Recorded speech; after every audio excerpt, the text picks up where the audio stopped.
ดีทุกท่านหอดแล้วสวนสามน้ำห่างจากครัวทางงอนไปทางบ้านเกิน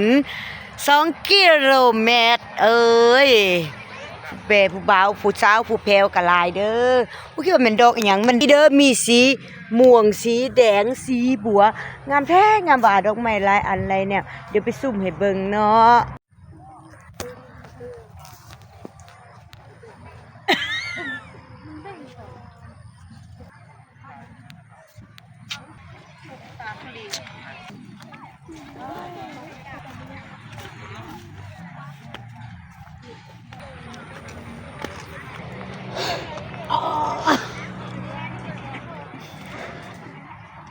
ดี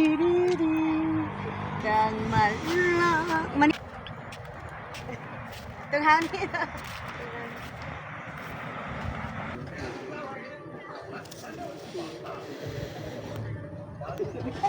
โอ้ยสีม่วงสีแดง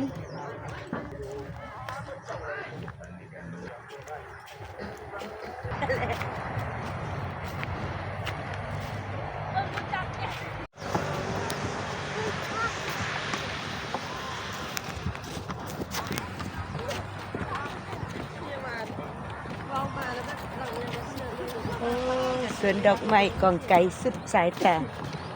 งาม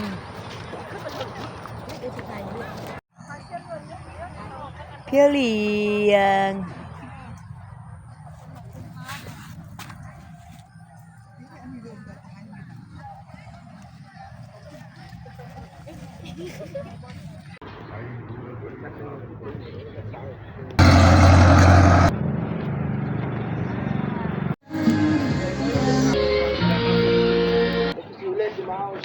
ตั้งเขาโลกก็ได้ดีเขาจะเอาสู้กันเลยวิวบรรยากาศก็สิประมาณนี้เนาะมีดอกอย่างหลายๆแต่หลายเลยแนวเนาะ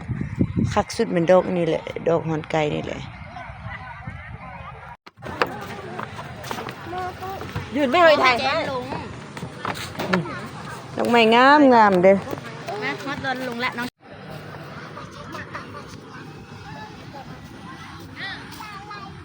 ดอกไม้หลากหลายชนิดหลากหลายแนวพันธุ์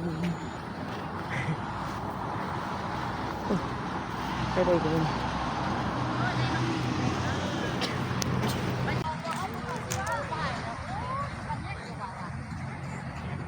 ไปดีขายยังแน่ขายไม่ใช่โคโค่ทอดลูกชิ้นกับพี่ป่ะทอดลูกชิ้นแน่กูเจอซื้อทอดกินตามกันนะไอ้ชื่อผ้าซุกเด้อแม่นะผ้าซุกปลาน้ำใส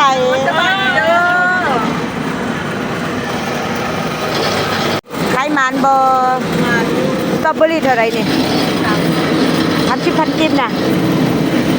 เริ่มมาทุกเอาจะลดให้